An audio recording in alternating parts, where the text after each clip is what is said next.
All right, I'm very excited. This gentleman knows his stuff. He is the owner of Madera Estates in Texas, and he is the co-founder of the Venue Help Desk. Would you please put your hands together for Ian Ramirez? Woo-wee! There you go. Look at this crew. How's everybody holding up out there? Yeah? You still riding strong through this conference? Oh, come on, I can hear better than that. Y'all still riding strong through this conference? All right, good. Because we're about to saddle up again and ride through the good, the bad, and yes, the ugly of wedding surveys and other industry-related data. But first, for those of you that don't know me, my name is Ian Ramirez. I am the co-owner and venue director of Madera Estates. We are a Spanish-style wedding and event venue located just north of Houston in Conroe, Texas. And I'm also the co-founder of the Venue Help Desk. We are a team of sales experts helping venues book smarter and sell faster.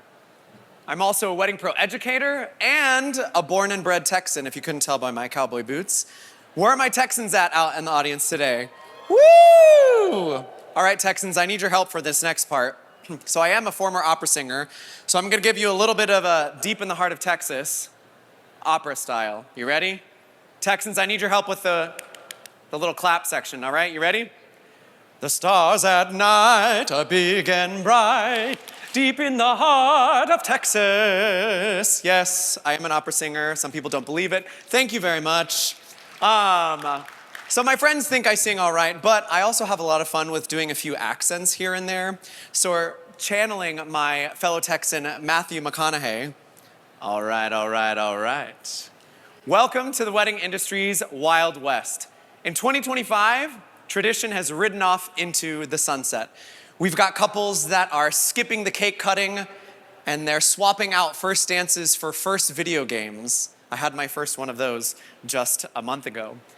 Couples are booking their vendors weeks before the wedding, not months, and they're showing up with Pinterest boards that cost 2, 3, sometimes 10 times as they want to actually spend or can afford. Meanwhile, it seems like there's more vendors than ever before entering the market. Oftentimes, those new vendors only have an AI-generated logo and an Instagram handle, leaving the rest of us feeling like we're trying to justify our pricing, cover our rising costs, and just keep our calendars full. So this year's been a little unpredictable. It's been chaotic, and sometimes it feels like somebody moved the map and didn't tell the rest of us. So if you feel like 2025 has been weird, you might be right. And if you're worried about next year, you're not alone. According to a Q4 business survey from the Wedding Report, 33% of vendors say they're worse off than they were a year ago, while 50% of vendors say demand for 2026 is below normal. How many of you feel like next year's demand is a little below normal? Raise of hands. Okay, about 25% of us. Of those of you that raised your hands, how many of you are optimistic for the future, what next year holds? Yes, that's right. That's exactly the attitude we need to have, because here's the deal. At the end of every Wild West story, there is a hero that survives the shootout, wins the standoff, and rides off into the sunset. And that's what today's presentation is all about. Not just the good data or the bad challenges, but the ugly truths that we have to face as an industry and what winning pros are doing about it to thrive in today's market. So our insights for today's presentation come from thousands of couples across the globe and the nation that have completed surveys, wedding reports, and other industry polls. But I'm not gonna bore you with just the data and the survey results. That's not what presentation today is about. It's really about making sense of those trends. What does it mean for you as a vendor? What are winning pros doing about it? And what can you do today to thrive in this new market? So this is what we're unpacking today. First, we're gonna jump into 10 survey results every wedding pro needs to know. These are the numbers behind the headlines, what's really going on in spending, priorities, and the couples that we serve. Then we're gonna jump into taking a closer look at Gen Z, the current generation that's rewriting all of the rules. And spoiler alert, they're not just younger millennials. After that, I'm gonna share with you some real-world case studies in winning pros and what they're doing about it. These are pros that I've talked to across the country and how they're adapting, thriving, and turning these trends into profit. And then we're gonna bring it all home with 3 takeaways, what it means for you as a business owner, and things that you can implement when you get back home from the conference. Does that sound good? All right, let's ride. So first up, we're gonna start with these 10 survey results that every wedding pro needs to know. And first, of course, we're gonna start with the good, areas of growth and where opportunities are hiding in plain sight. So according to the Wedding Report, survey number 1, the median wedding spend is up 30% since 2019. So you can see here on the screen how median wedding spend has changed over the past 5 years. And what this tells us is that there's an increased desirability for a wedding day. There's perceived value in the wedding experience. And we know couples still care deeply about this day. Couples are going to celebrate. It's a part of the human experience. But it also shifts for us as an industry, a shift in client expectations, and of course, economic concerns, rising service costs for us as pros.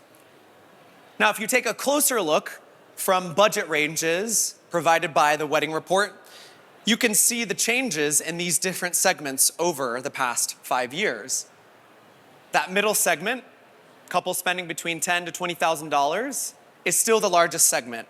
Now in 2024, last year, 41% of those weddings were in that spend range. You have the top 2 segments that have grown.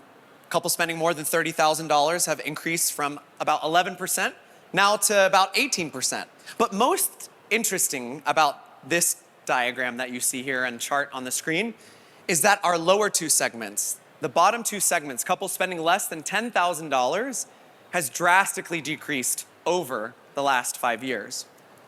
So what does this mean for us as an industry? Well, that means the dream wedding has become more expensive. We know this is due to demand, inflation, rising service costs, and it also means for a lot of us that the ideal client is no longer spending less than $10,000. Now, as I shared with you, I have the opportunity to talk to a lot of pros across the country, not only through my work at Venue Help Desk, but with WeddingPro as well. And I hear from a lot of vendors that are wanting to be able to scoop up a larger audience segment. How can I attract couples in each of those segments? And my biggest piece of advice for you is really to strategize around that good, better, best pricing model. So that 3-tier pricing strategy, basic, standard, and premium, to allow you to attract not only the value seekers. Let's face it, this generation is focused on cost. You're gonna hear a lot about price transparency at the conference, but also to attract the value seekers. Now, if you're interested in learning more about the Wedding Report, data in your own market, you can scan the QR code on your screen. Shane McMurray, the CEO, does a fabulous job. One of my favorite free resources that he has is something he calls the Market Minute. He releases it once a month, and he gives you a snapshot of what's going on in the industry here in our United States. So next up, survey result number 2 in our good section. According to Splendid Insights 2025 Global Wedding Market Report, we saw a small 1% gain or increase in standard and premium weddings. Now you might be thinking to yourself, Ian, okay, well what are standard and premium weddings? Well, Splendid Insights a few years ago decided to separate budget segments into these 6 categories. By definition, you have intimate weddings, anything less than $1,000, economical weddings between $1,000 and $10,000. Then we have those areas of growth, standard and premium weddings that range between $11,000 and $30,000 and $31,000 and $95,000. And then of course we have our luxury weddings and ultra luxury weddings where our high net worth individuals are celebrating. Now when you look at all of those together as a part of the bigger piece of the pie, you can see that standard and premium weddings now make up over 50% of the weddings that we're serving. And this data pulled information from 50,000 couples across the globe, not only in the United States, but in other countries. So what does this mean for us? The middle of the market is showing resilience. That middle segment, still the most popular, as I shared with you earlier. The growth in this segment also means there's opportunity for us as an industry to continue to service and market to these elevated but attainable weddings. Now, a lot of pros that I communicate with are sharing with me, hey, Ian, we're thinking about rolling out this new offering to be able to attract this new audience segment. Before you go out and roll out a new offering or maybe change your pricing, I really want you to run that offering through the 3 lines framework. The 3 lines framework is from an NYU professor, Bruce Buchanan. And you want to think about these 3 questions before you start this new offering. First is, do couples want it? Is there desirability for it? This oftentimes is the aesthetics of it all. How does it make the couple feel? The second is it going to make you money? Who in here wants to make money? Oh, come on, everybody needs to be raising their hands. We all want to make money, right? Does the new offering operate at a margin that allows you to sustain your business? And then lastly, feasibility. Can you do it over and over again? Do you have the systems or the team in place to be able to implement this new offering? Now, if you're curious to learn more about this global report from Splendid Insights, you can scan this QR code on the screen. They have some fabulous data results, very eye-opening and shocking to me if you want to dig further into this report. Good survey result number 3. This comes from the Knot 2025 Real Wedding Study. 44% of weddings now span 2 or more days. These couples love to spread out the celebration. They're having their rehearsal dinners, their bachelor parties, their engagement parties, their parties for their engagement parties. It's kind of like me. My birthday's on December 16th. It's about a week before Christmas, and you better believe I draw out that celebration. I'm having parties with my friends, my family friends, just everybody. And that's what's happening with this current generation. They're really capitalizing on the wedding experience. So what does this mean for us as an industry? Gen Z, of course, is leaning into multi-day celebrations. It's not just happening on the wedding day. And there's an opportunity for each and every one of us to grow our revenue outside of the wedding day. Now, when I think of ways that I can grow revenue, if I were a vendor, I would always focus on ways that are low effort but high impact. So first and foremost, I would focus on what are my couples currently spending their money on? If I have a booked couple that I'm already servicing their wedding day, what other related events can I maximize? So if I were a caterer, if you don't want to be in person and cater an engagement party, have staffing or labor costs, consider a drop-off option. Photographers and videographers, don't groan before I share this with you, but content creation, we know, is very top of mind for this current generation. Short-form video is absolutely trending. And then DJs. Beyond just DJing an engagement party or an after party, offer playlist curation for events that you don't want or cannot attend in person. Now, as a WeddingPro educator, again, I have the opportunity to talk to a lot of pros across the country. I'll be sharing with you winning results from pros at the end of today's presentation. But if you want to scan and learn more about this report from the Not Real Wedding Study, scan this on the QR code here, and you'll be able to get that right into your inbox. All right, let's keep this horse riding. Survey result number 4. This comes from the Knot 2025 Real Wedding Study. 75% of Gen Z took at least one planning action before they were engaged. You might be hearing this at the conference. It might be a little bit of a theme. And I was a little surprised by this, so I took a chance to look at our data from this year. And on average, at my venue, 11% was the number of leads per month that indicated that they were not engaged. 11%. So there's a considerable number of couples that are inquiring with your services that don't even have the ring yet. So what does this mean for us as an industry? Well, the buyer journey is happening and starting a lot earlier than most of us actually think. Sometimes we just think, hey, they landed in our inbox, that's when we're starting the sales conversation. But in reality, there's an opportunity to speak directly to these couples, and we can no longer just turn a blind eye to them. We can't just ignore them. We can't not take them seriously anymore. So 2 action items that you can take to maximize these couples that are not engaged yet, that are inquiring with your businesses. The first, this comes from my friend Tom Chalednik over at WeddingPro. Add a button on your website that says before the ring. What a great way to capture the attention of a lead that isn't engaged yet.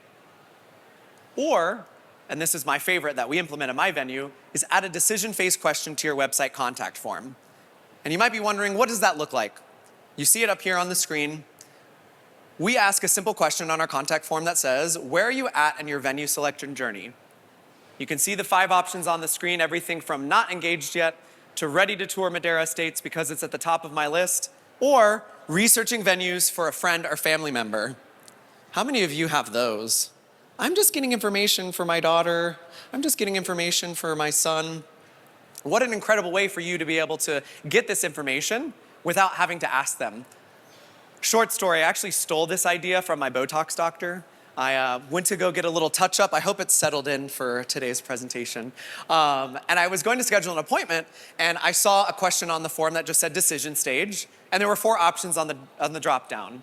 It was just doing my research, evaluating treatments, interviewing doctors, and ready to schedule my appointment. And I had this huge light bulb moment. What an incredible way for us to be able to identify hot leads and prioritize hot leads. And so by adding this decision phase question on your contact forms, it really helps you in 3 ways. First, you identify those hot leads, spot those couples that are ready to book. If they're not engaged yet, I might not prioritize them as hotly as somebody that indicates they're ready to tour. Second, you can tailor that first response. Imagine getting a response, an inquiry that says they're not engaged yet, and then you can respond to them saying, hey, I know you're not engaged yet. I'm super excited for your wedding planning journey. Here are some tips and tricks that I can give you as you start that planning journey. And then third, you can market smarter. Couples today are taking a lot longer to make their decisions. We know they're researchers. They're looking years in advance. By adding this question on your contact form, you can then go behind it and build out an automated email campaign or nurture sequence based on the selection that they made on this decision phase form. Now, I'm giving you a lot of great tips today, survey results. If you want to go ahead and grab my slides here, you can scan the QR code that you see. You also get a little treat in your inbox, a $20 gift card to our Venue Help Desk shop. At the end of the presentation, I'll be throwing up this QR code again, so don't worry, it'll come back. All right, now we're going to go on to the bad. These are where the vendors are feeling some pressure. According to the US News 2025 Wedding Debt Survey, that was couples planning their weddings for this year, is about 2,000 participants. 47% of couples reduced their wedding budget. First comes love, then comes marriage, then comes debt. And that reduction in wedding spend and on their budgets is echoed and supported by this information provided by the KNOT, the 2025 Real Wedding Study. So in 2024, the average wedding spend was $33,000, down $2,000 from 2023 when it was $35,000. Now we know wedding averages are not the same everywhere across the country. A wedding in New York averages about $64,000. Houston, in my market, $35,000, $27,000 to Orlando. We know it's not a universal number. There's a lot of nuances and context to be taken. We also know it's based on guest count. Here are some averages provided by the KNOT based on guest count. $15,000 for guest counts less than 50, $27,000 for guest counts between 50 and 100, and then $42,000 for weddings on average over 100 guests. So with averages, we have to take in mind and consideration these different state-by-state markets, but we also need to look at, and I'm sure you're interested in, on how couples are spending differently post-COVID. How are they spending per category? Well, for the first time in 5 years, we've seen a reduction in spend on average in these categories that you see here on the screen. Venues on average, couples spent about $600 less from 2023, $100 less on their wedding rings, all the way down to catering, about $5 less per person from 2023 to 2024. So we know couples are reducing their budgets. Where is it staying the same when it comes to category spend? A lot of mainstay vendors for wedding day, photographers, alcohol, videography, all of these categories stayed the same. Perhaps most interestingly from this report, though, when you look at the spend per category, is where it's up. Even with couples cutting their budgets, even with economic concerns, couples spent on average $200 more on their wedding bands, $100 more on their wedding dress compared to the year before, and $200 more on guest entertainment. So what does all of this tell us? Economy has impacted couples and vendors. We know couples want the dream, right? But they're starting to rethink how they're going to prioritize their budget. So it's our job to make sure we make them feel smart about their decisions and not sacrificial. And with that information, knowing that they're spending more on their bands and guest entertainment, guest experience remains top of mind and priority for Gen Z, this current generation. So ways that you can take action: provide flexible payment plans or milestone payments. Create an essentials package that allows you room to upsell later. We've really noticed that that's helped increase our conversion rates We know couples are going to spend more money later. Get them in on an essentials package, add additional services later, and then really focus on your value and reframe your services as stress-saving, time-saving, and experience-enhancing. Survey number 6. 78% couples say price is the #1 factor. You've heard this at the conference. Price, transparency matters. It's what Gen Z wants. It's the new bat signal in the sky that says, I'm a trustworthy vendor and I'm gonna fill out your contact form. According to the Knot 2025 Real Wedding Study, venues that posted transparency pricing actually saw an increase in responses of their leads by 25%. 25%. Who here wants to see an increase in their responses from leads by 25%? Yes, we all want to have responses. We're tired of ghosting, right? So we know this means that hidden pricing, we're leaving money on the table. We're losing out on leads when we don't post our pricing. When you post your pricing, you're also more likely to attract a qualified lead than someone that's just going to reach out and say, what's your pricing? And you also save time by automating that qualification process. Take action. Post pricing on your website. I think the first step, I'm not going to get into the strategies in today's presentation on how to present your pricing, but you first need to ask yourself, what are your intended results? If you're a luxury venue, your micro package for 50 people, intimate wedding at 50 people starts at $50,000, that sends a message that you're hard qualifying your leads. Or maybe you're a newer vendor, you're inexpensive, you're affordable. If you are affordable or inexpensive, you should be shouting it from the rooftops. There are couples that are looking for you every single day. And then, of course, if you offer any sort of sales or promotions, we know couples today are value-driven. They're value seekers. They want to feel smart about their financial investment on their wedding day. Survey result number 7. This comes from the wedding report. Average guest count is down to 131, down from 184 almost a decade ago. And we know a lot of this is related to budget concerns. Couples are cutting their budget lists. The couples lists because they're budget focused. Even this report from Credit Karma, this was about 2,000 participants. 56% of them were motivated to host a micro wedding to save money. So guest counts are being cut so couples can save money. What does this also mean for us? It also means that couples want their wedding to feel intimate, but also have their closest family and friends in attendance. When the guest count is going down, but the average wedding cost is staying about the same, that means the average spend per guest is going up. And that's also supported by that focus on guest entertainment and guest experience. And it also means that they're willing to sacrifice their guest list to get everything that they want. So when you take action with this information, and that's the important takeaway from today's presentation, is not just looking at the survey results, but how do you interpret this for your business? When it comes to intimate weddings and couples cutting their guest lists, use language like intimate or intentional to appeal to this audience.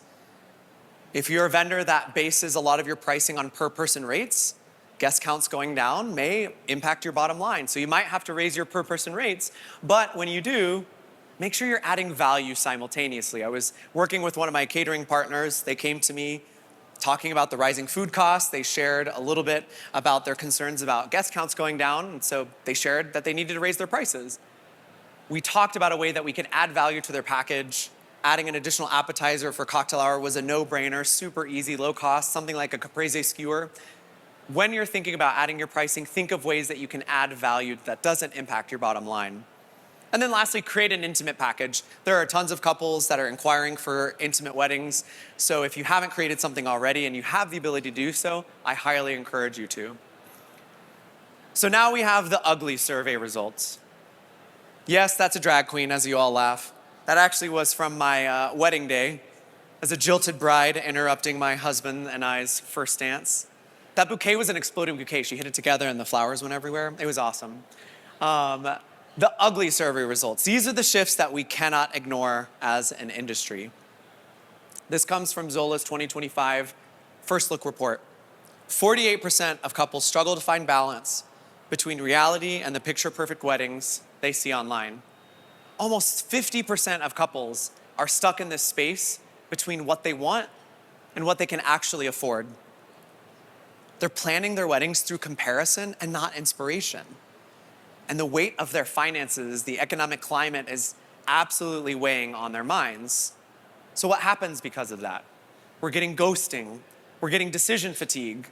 We're getting couples that just have unrealistic budget expectations. How many of you feel like you have couples that come to you and they just have no idea what a wedding costs? They have no idea what your services cost, right? Well, that's because social media has changed the game. Couples are seeing online $100,000 weddings, luxury weddings, that are now the standard wedding. This is even more supported by that market report I shared with you from Splendid Insights. Couples, again, are stuck between the picture-perfect wedding and they're being confronted by real-world price tags. 58% of couples picked a budget that seemed like enough. Poof! They picked a budget out of thin air. 24% went over budget by about 11 to 25%, and 84%, 84, underestimated actual costs of goods and services. So you're not alone. All of us are feeling this unrealistic expectation from our couples. So couples are seeing these weddings online, and they're sorely disappointed when they realize they can't afford those services. So social media has redefined what a normal wedding looks like. And as I shared, couples have no idea what a wedding or your costs actually cost. And with that said, not only are we managing logistics of a couple's wedding day, but now we have this pseudo-therapist role of managing expectations, particularly emotional expectations. So how can we take action? I'm gonna stand on my soapbox just for a little bit. We have to accept our role in the industry to be educators for our couples. They don't know what weddings cost. And as much as we get frustrated when we get a lead that comes in that says, oh, my budget is $1,000 and I wanna feed 200 people, they just don't know. And of course, they have these unrealistic expectations because of what they see online. So we really need to be that empathetic guide. We need to be the voice of reality without crushing their dreams. So a few things that you can do. Start educating them early. This isn't just posting your pricing on your website. Maybe consider posting things on your blog if you have a blog about an average wedding spend at your venue or with your services. You can even do this on social media posts. We know that's where they're spending their time. So at the top of the funnel, by the time they see us, why wouldn't we want to educate them there? The other thing that you can do, and this is particularly helpful for florals and rentals, is anchor expectations for your couples early and use visual examples that match common budget tiers. Now, I want to give a shout out to a fellow Texan, Unforgettable Floral. She posted this on social media about 2 weeks ago, and I had to snag it for the presentation because I thought she did a fabulous job on anchoring a couple's expectation on what a $5,500 floral budget will get them. That middle slide you see, of course, 5 compotes for $1,500, and then that flat lay image on the far right gives you the boutonnieres, corsages, cake, flowers, and there were more photos on this carousel, of course. But what an easy way to anchor expectations at the top of the funnel when somebody is fining you. Survey result number 9. This is from the US Census Bureau, most recent data. There are now 29.8 million solo businesses in the United States. There has never been more people that do what you do. And if you are curious about how many professionals service the wedding industry, the Wedding Report estimated that there's about 350 to 400,000 businesses serving the wedding industry. We have 33,000 event venues, 39,000 florists, almost 50,000 photographers in the United States, and about 15,000 wedding planners. Who all's been feeling the competition crunch in their market? Who feels like their market's saturated? Yes, a lot of us feel that. Fierce competition, right? More vendors than ever before. We have a fewer number of weddings, tighter budgets. Couples are struggling to find the right vendor. They don't want to get scammed by a part-time hobbyist. And then these newcomers are price undercutting, right? They're coming in, slashing their prices. So what can you do to stand out in the market? First and foremost, we all need to make sure that we're leveraging social proof. This is client testimonials, particularly video testimonials, reviews, now and time for engagement season, making sure that you're getting those reviews, asking for them, responding to them, and really making sure you're displaying real results with your couples for those potential leads to see that not only are you established business, that you're credible, right, but people are having positive outcomes. Perhaps most importantly, what I want to focus on when you take action to stand out in this crowded market is really deepen your vendor connections, particularly for my vendor friends. Start attending those networking events if you haven't already, and really maximize your preferred vendor status at venues. Vendors, show of a hand, how many of you are on a preferred vendor list at a venue? Okay, a good number.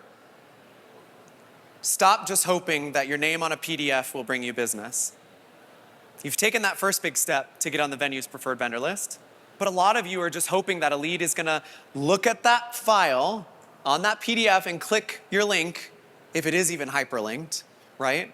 So that you get business from your preferred venues. So if I were a preferred vendor, this is what I would do. I would create an incentive for my venue's clients. On the screen, you see a little screenshot of a photographer that we work with at my venue. He created a separate landing page for my couples and added an incentive to it. So it's a little bit of a price break. The couple feels like they're getting a deal. And then all of the photos on this landing page are just of weddings that have taken place at my venue. So create an incentive for your preferred venues. And then also consider hosting either a workshop or educational event for your venues for their booked clients. We know that your preferred venues, the couples there have a higher chance of being qualified.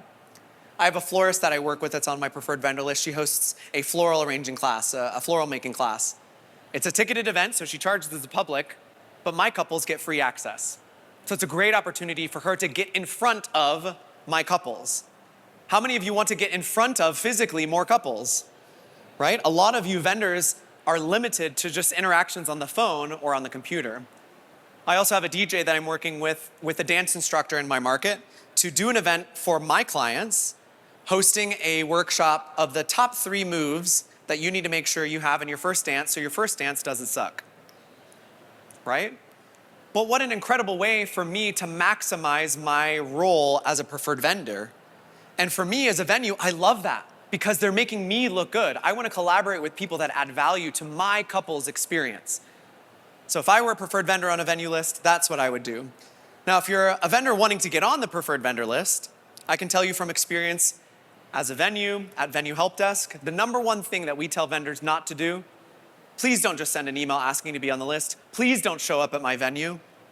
We teach this in our referral blueprint bundle for vendors. The most important tip I can have for you is give before you get. Add value to their couple's experience.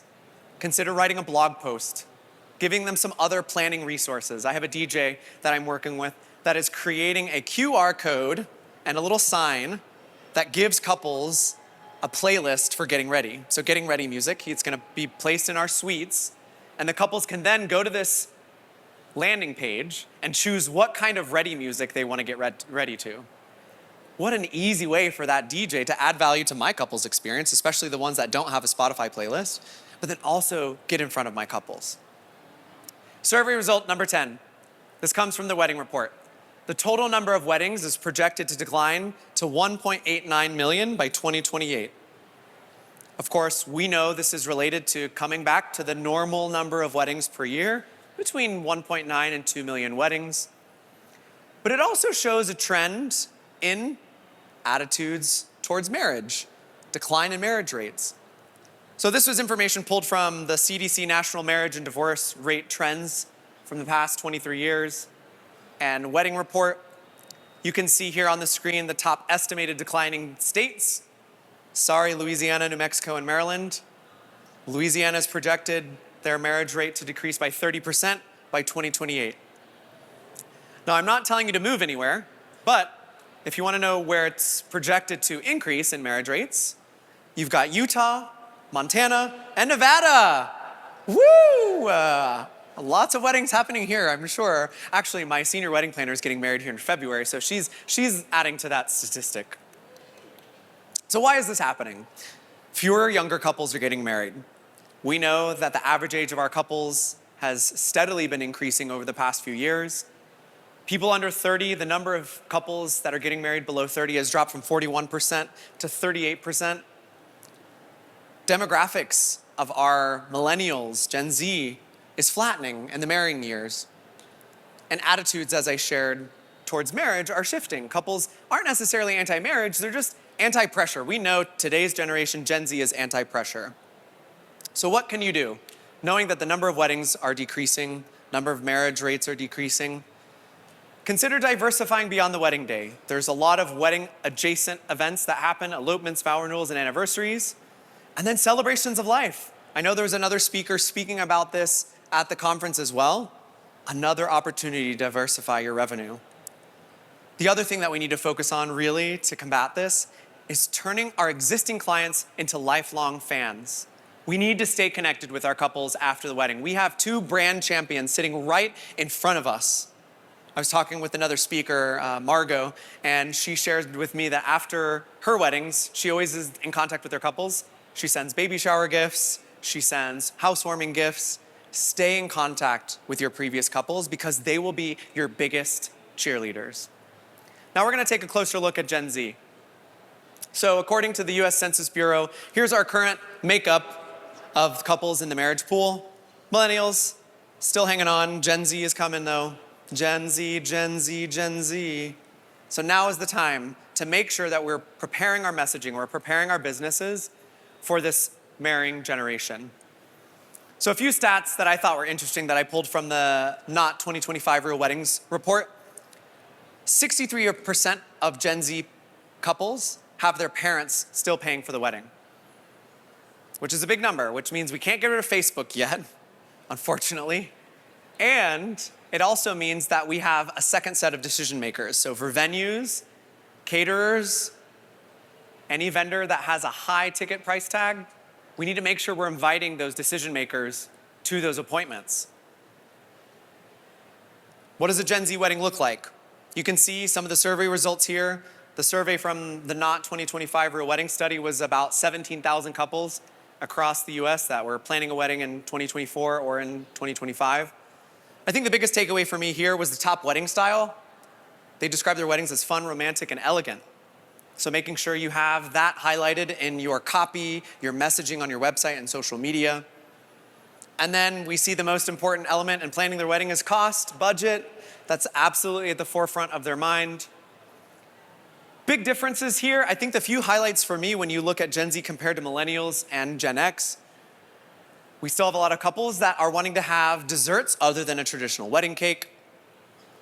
43% of couples are having grand exits. Bouquet toss is making a comeback? I know, I thought we saw those going back. 38% of couples are having a bouquet toss. And then the last dance, of course, is gaining popularity. Those intimate moments, last dance, private dinners, right? The first look. We know these couples care about those intimate moments and not being overwhelmed on wedding day. One other element about Gen Z I wanted to share, you're gonna hear a lot about TikTok here at the conference. TikTok is, if you're not on TikTok right now, now is the time to get on the train. 50% of couples are actively using TikTok for wedding inspiration. According to GWI, there's been a 104% increase in Gen Z using TikTok to research brands and products. And so I had to look at my own data, right? That's the most important thing when you're making decisions in your business is understanding your data. We had a 214% increase in TikTok leads compared to the same time last year. 214%. It's wild. And what's happening now in my market, I don't know if it's happening in other markets, we have couples that are TikToking their wedding venue tour experience. Venues, have any of you had this happen yet? That's me in the black right there in the middle. I didn't know I was gonna be TikTok famous. I would have worn a different outfit. But couples are going social.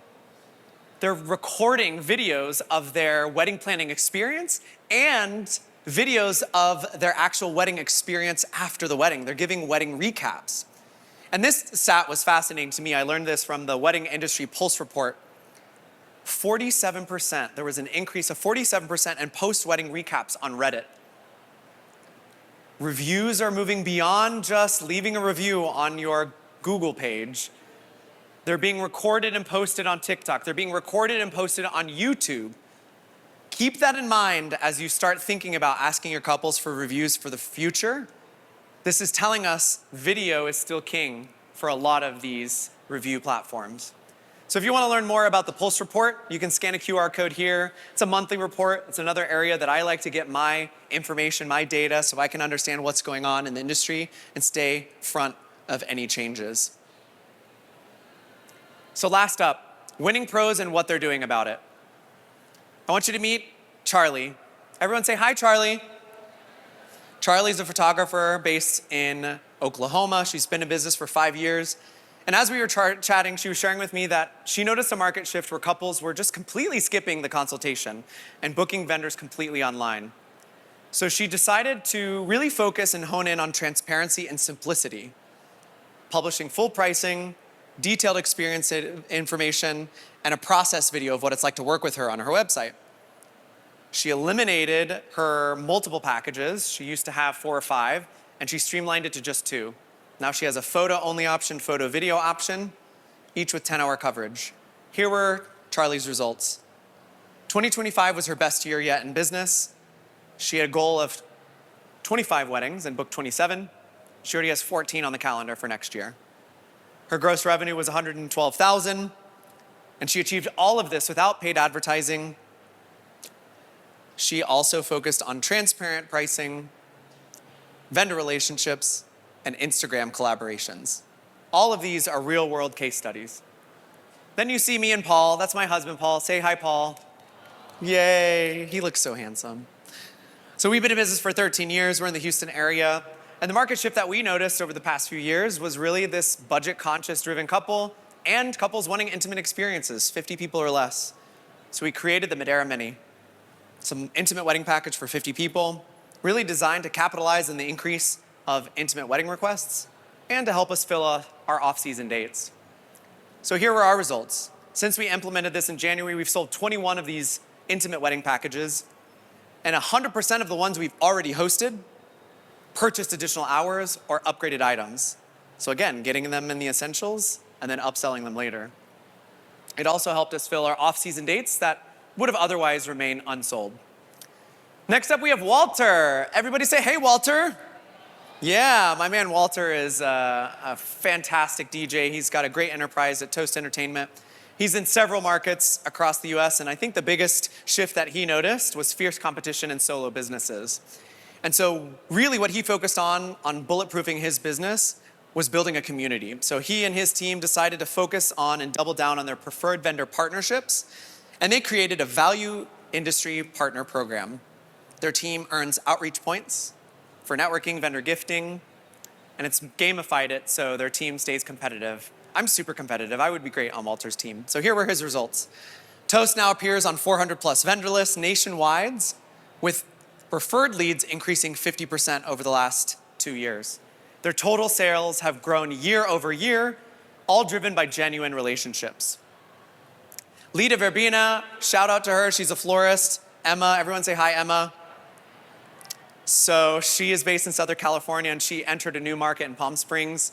She noticed a market shift where venues were becoming more selective about the vendors they work with. Planners were becoming a little more tight-knit. And so her solution was to enter this market. She was going to build trust with venues and vendors, those planners particularly, by networking in regional groups. She joined a board of a networking group, sponsored those events, and made sure each of those events that she sponsored were absolutely phenomenal. Here were her results. 96% of her events were direct referrals from venues, vendors, and planners in that market. This year, 2025 was her best year in sales yet, and Palm Springs now makes up 60% of her business and the weddings and events that she will have. And lastly, we have an anonymous DJ. Everyone say, hey, anonymous. So as a WeddingPro educator, as I shared, I have an opportunity to chat with pros across the country. And as I was chatting with this DJ, he was giving me some really great tips, but he preferred to stay anonymous for today's presentation. The market shift that he noticed was that couples are slower to commit. How many of you feel like couples are slow to commit? Yep, they're not pulling the trigger. And a lot of the inquiries were going cold. So he really focused on his solution of communication and consistency. He calls and texts every lead. Anytime he has a consultation on the computer, he makes sure he has his camera on so they can see their face. And he's built an automated quarterly follow-up sequence to stay top of mind for leads that never replied. That includes value-add content like reviews, new features, and reminding couples what they're missing. Here were his results. He jumped from 250 events in 24 to 402 in 25. And his renewed follow-up system not only increased wedding bookings, but it led to new corporate contracts from leads that otherwise were unresponsive. So I'm here to tell you, in this wild market where it seems like it's up and down, it's not the biggest businesses that are winning, but it's the ones that are willing to pay attention to these trends and these survey results, and they're willing to ride the change. So 3 takeaways for you as you leave the conference. The first is listen to your data from your market. Understand what's going on and listen to the data in your business. When you look at surveys, when you look at data from these national reports, you really need to understand what does it mean for you and your market, for your couples, and what does it mean for your bottom line? When you read this information, it may be different for a venue in New York compared to a venue in Texas, compared to one in Florida. And then also, please understand the data in your own business. You cannot make decisions at your business without understanding what's happening internally. And if you're struggling to book more weddings, you need to find that leak in the funnel. And I can tell you right now, more money spent on marketing isn't gonna fix a broken sales process. Takeaway number 2, if you're gonna build a new offer, you need to build an offer that matches the market. Run it through the 3 lines framework. Do couples want it? Will it profitably sustain your business? And can you deliver it consistently? And then third takeaway for you, now is the time to invest in relationships. It is time to ride with your posse. Get on that horse, find your circle of people that are gonna be able to refer you to potential clients. Because right now, I feel like that is gonna be one of the biggest changes in your marketing strategy. When you do that, make sure you give before you ask and try to make your collaborators look good. We really appreciate that. Thank you so much for joining me today for the good, the bad, the ugly, shocking wedding survey results. You've been a fabulous audience. If you want to claim your slides, be sure to scan the QR code here on the screen. You'll get the full presentation. If you have any questions for me, I'll be out over here by the step and repeat. And I hope you guys ride through the rest of the conference with a lot of confidence. And I hope 2026 is your best year yet. Thank you very much. Ian Ramirez.